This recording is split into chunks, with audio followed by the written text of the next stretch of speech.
इस क्रमिक भूख हड़ताल के चौथे दिन 11 जनवरी को इस स्टेशन प्रांगण में उपस्थित north western railway employees union के जोनल अध्यक्ष साथी अरुण गुप्ता जी, उत्तर पश्चिम रेलवे मजदूर संघ के जोनल महामंत्री साथी एसआई जेकब जी, उपस्थित महिला शक्ति और मेरे प्रिय बहादुर साथियों, जैसा आप सभी को विदित है, तो पिछले 4 दिन से ही नहीं बल्कि पिछले 20 वर्षों से, जब से इस भारत सरकार ने 1 जनवरी 2004 के बाद इस देश की सेवा में भर्ती होने वाले सरकारी कर्मचारियों के भविष्य को शेयर मार्केट में दांव पर लगाते हुए और पेंशन को शेयर मार्केट से लिंक करने का काम किया है, तब से लगातार सरकारी कर्मचारी बहुत भविष्य को लेकर के चिंतित हैं और लगातार हम लोग प्रदर्शन, आंदोलन, अनशन, रैली और इस तरह के तमाम कार्यक्रमों के माध्यम से सरकार को आगाह करते आए हैं कि जिस सरकार में हमारा देश का युवा अपनी नौजवान पीढ़ी के साथ अपनी सरकारी नौकरी को शुरुआत करता है और अपने जीवन के 35-40 वर्ष इस देश की सेवा में देने का काम करता है, तो उसकी 60 वर्ष की आयु के बाद, सेवानिवृत्ति के बाद बाकी का जीवन भी, जो जीवन उसने 60 वर्ष की आयु तक जीने का काम किया है, वो जीवन स्तर मेंटेन रहने का काम हो,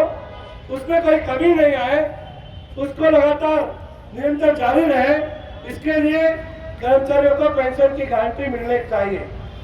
लेकिन अफसोस की बात है कि भारत सरकार इस बात को बार बार नजरअंदाज करने का काम कर रही है और देश का युवा आज अपने भविष्य को लेकर के चिंतित है। आप में से बहुत से लोग जानते हैं इस बात को कि जब नई पेंशन स्कीम लागू करने के लिए पीएफआरडीए एक्ट जो है वो लोग संसद में पारित करने का काम किया था, तब से इस देश का श्रमिक संगठन लगातार इसका विरोध करते आ रहे हैं। तो जब देश की 80 के दशक में, 90 के दशक में जब पूरे विश्व में देश की अर्थव्यवस्था डामाडोल थी, जो विकसित देश थे, अमेरिका और यूरोप के कंट्री भी अपनी आर्थिक दशा से, रिसेशन से उभर नहीं पा रहे थे, उस समय इस देश में नरसिम्हा राव सरकार थी और उनके ऊपर वर्ल्ड बैंक और IMF का ये दबाव था कि जिस देश में भी, भारत देश में भी, जहां पर इतनी बेरोजगारी है, जहां ऐसी परिस्थितियां नहीं थी कि हम नई आर्थिक नीतियों को लागू करें, लेकिन IMF और वर्ल्ड बैंक के दबाव में नरसिम्हा राव सरकार ने नई आर्थिक नीतियों के साथ साथ इस पेंशन का जो नई पेंशन का आगाज है उसको भी शुरुआत करने का काम किया। और फिर सरकार बदली, वाजपेयी जी की सरकार आई और उन्होंने पीएफआरडीए एक्ट को संसद में रख करके इस नई पेंशन स्कीम को कानूनी रूप देने का काम किया और 2004 के बाद भर्ती होने वाले लोगों को नई पेंशन स्कीम के तहत लाने का काम किया। उस समय जब हमारे लीडर्स इस सरकार से बात करते थे और इस नई पेंशन स्कीम का विरोध करने का काम करते थे, तब के वित्त मंत्री पी चिदम्बरम जी ये बताने का काम करते थे कि आपकी जो तनख्वाह का पैसा है उसमें से जो पेंशन का अंश है, जो हमारा पीएफ कटौती होती है, जो एनपीएस की कटौती होती है, इसको जब हम इस शेयर मार्केट के माध्यम से इन्वेस्ट करने का काम करेंगे तो देश की अर्थव्यवस्था भी सुधरने का काम होगा, साथ ही साथ इसका जो अंशदान मिलेगा वो शेयर मार्केट के माध्यम से कई गुना बढ़ने का काम होता है। पी चिदम्बरम जी बार बार कहने के बावजूद भी जो अमरावती पुरोहित जी उनसे दुगनी उम्र के थे, उन्हें ये समझाने का काम करते थे। उनको लगता था कि मैं इस देश का बहुत बड़ा शास्त्री हूँ और वो ये समझाते थे कि जो हमारा पीएफ का पैसा है, पेंशन का पैसा है, एनपीएस के माध्यम से ये PFIDA एक्ट के माध्यम से ये पैसा जब शेयर मार्केट में इन्वेस्ट होगा तो सेवानिवृत्ति के समय कर्मचारियों के करोड़ों रुपए उस इंडेक्स में होने का काम होगा, बढ़ने का काम होगा। और पेंशन जो है, सूरज जी को कहते थे आप तो हजारों में पेंशन लेते हो, आपकी ये पीढ़ी तो लाखों में पेंशन लेने का काम करेगी। लेकिन आज 20 साल बाद ये भारत सरकार के सामने जिस तरह के उनके वित्त मंत्री और सरकार कहने का काम करती थी, वो आईना उनके सामने है। आज जो हमारे साथी जो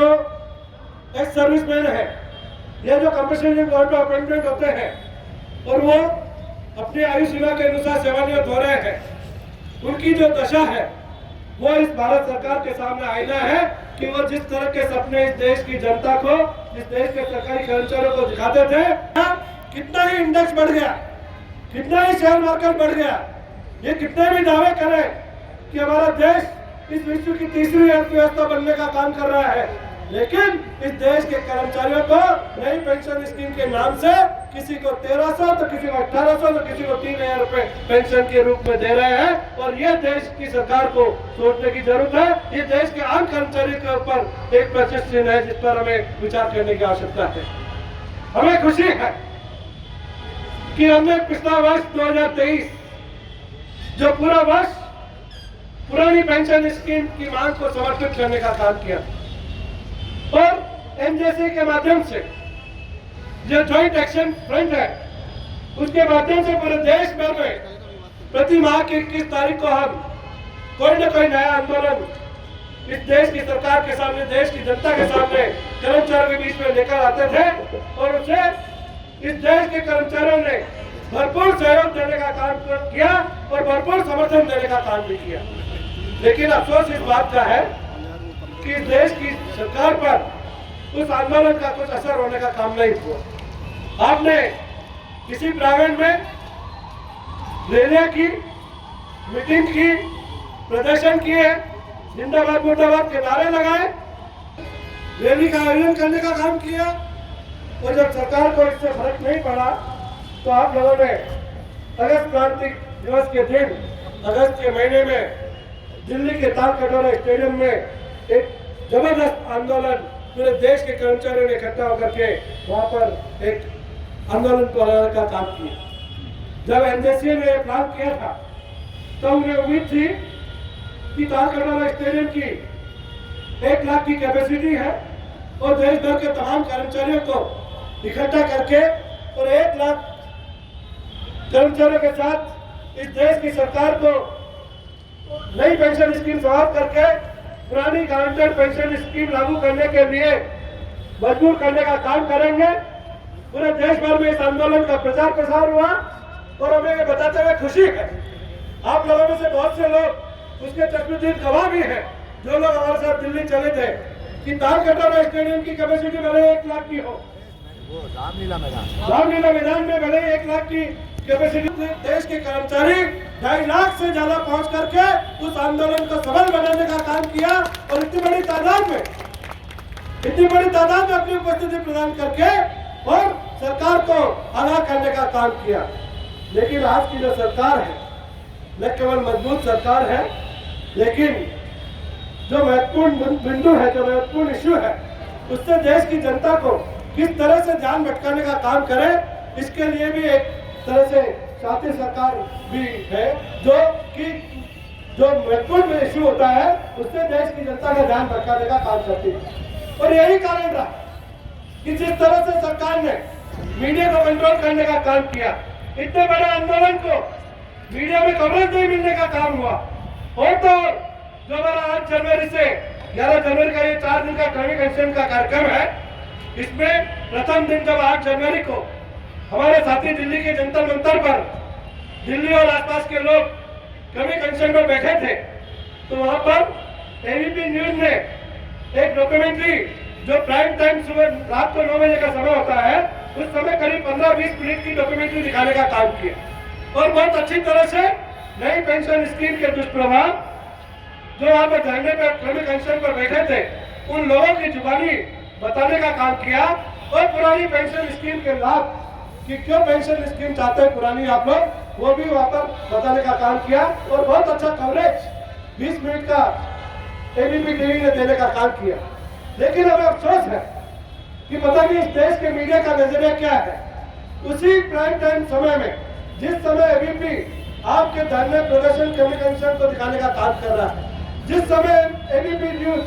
आपके दर्द को पूरे देश की जनता के सामने रखने का काम कर रहा है, उसी समय आज तक और दूसरे चैनल लोग नई पेंशन स्कीम के लाभ दिलाने का काम कर रहे थे। जिस तरह के उनके एंकर बार बार टीवी पर आकर के लोग जो प्रमुख ये मुद्दा है हमारे जवानों के जो युवाओं के भविष्य का सवाल है, उस पर देश की जनता को गुमराह करने का काम कर रहे हैं। और सरकार तो ये बात कई बार कह भी चुकी है कि हम अगर पेंशन की गारंटी पुरानी पेंशन स्कीम लागू करते हैं तो देश पर बहुत बड़ा आर्थिक भार हो जाएगा। देश पर बहुत बड़ा आर्थिक भार होगा। देश के राज्य है या केंद्र सरकार है, ये पेंशन का फंड, पेंशन का पैसा चुकाने के लिए सक्षम नहीं है। हम सरकार से पूछना चाहते हैं कि जो कर्मचारियों को पेंशन मिलने का काम होता है, पुरानी पेंशन स्कीम के माध्यम से जो हमारा पीएफ का पैसा कटता है, उतना ही बराबर का पैसा भारत सरकार या जो भी एम्प्लॉयर है वो अपनी तरफ से कोष में जमा कराता है और उसी कोष के जो होता है उसी कोष के ब्याज में से हम लोगों को पेंशन मिलने का काम होता है। और जो नई पेंशन स्कीम है उसमें तो भारत सरकार ने और आसान कर दिया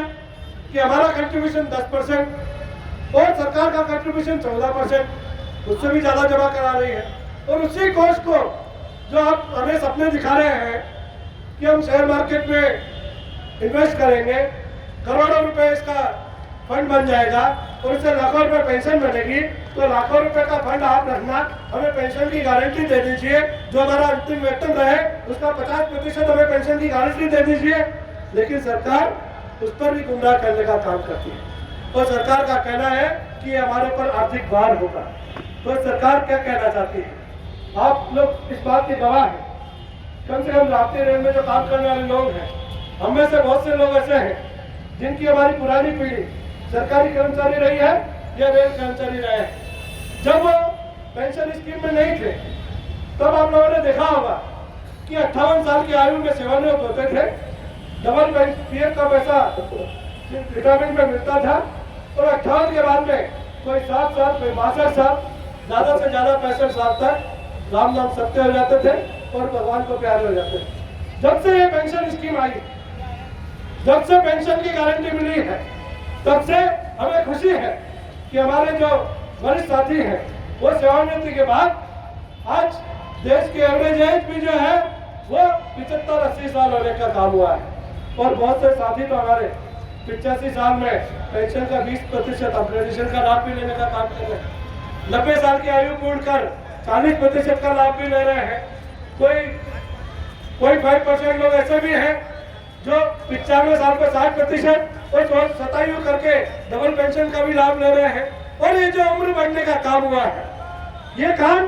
गारंटेड पेंशन स्कीम ने किया है, पुरानी पेंशन स्कीम ने किया है। तो भारत सरकार की जो नियत है वो यही नियत है कि हम लोग फिर उसी 40 साल पुरानी जगह पहुंच जाए और आपकी जो आयु 75, 80, 85 साल है उसको घटा करके फिर ये 62-65 साल करने का काम कर रही है। और या फिर इस सरकार की नीयत ये भी हो सकती है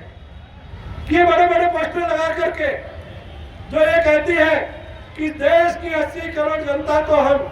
खाद्यान्न सुरक्षा योजना के माध्यम से 5 किलो गेहूं प्रति माह देकर के जिंदा रखे हुए।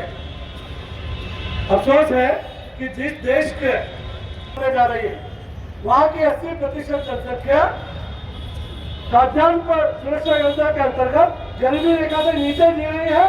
और 5 किलो अनाज सरकार दे रही है, उस पर अपने जीवन यापन कर रही है।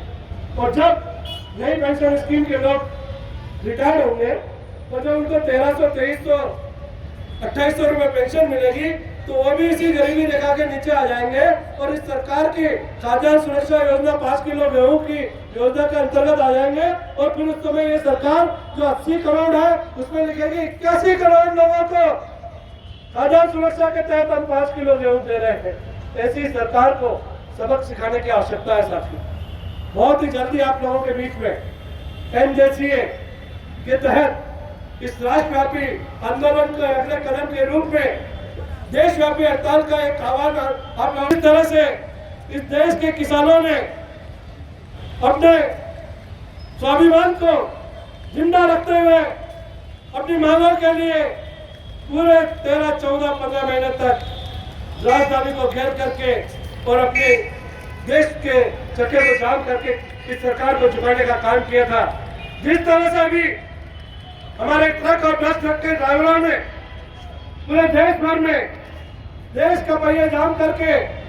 और इस सरकार को और कानून को रोक करके और अपना मांग को पाने का काम किया था, उसी तरह से आज समय की आवश्यकता है कि देश के तमाम केंद्रीय कर्मचारी और राज्य कर्मचारी के साथ साथ इस केंद्रीय राज्य कर्मचारियों के परिवारजन,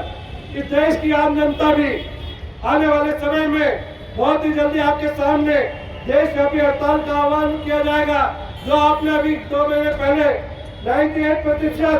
हड़ताल के पक्ष में मतदान करने का काम किया है, उस परीक्षा की घड़ी आ गई है जब आपको उस 98% संख्या में उस हड़ताल में उपस्थिति प्रदान करके हड़ताल को सफल बना करके इस देश की सरकार को झुका करके पुरानी पेंशन की गारंटी लेने का काम होगा। उस समय हम आप लोगों से इस आज के इस कर्मचारी पेंशन के आखिरी दिन इस बात का आह्वान करना चाहते हैं, इस बात का निवेदन कर देना चाहते हैं कि आने वाले 1-8 महीने में जो भी आह्वान हो, जो भी तारीख तय हो, जो भी एनजेसी के माध्यम से प्रोग्राम आए, उसमें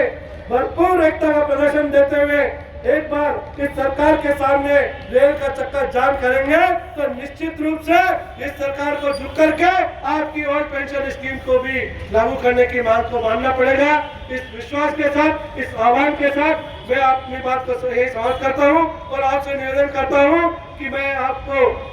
नारा दूंगा और आप मुट्ठी बंद करके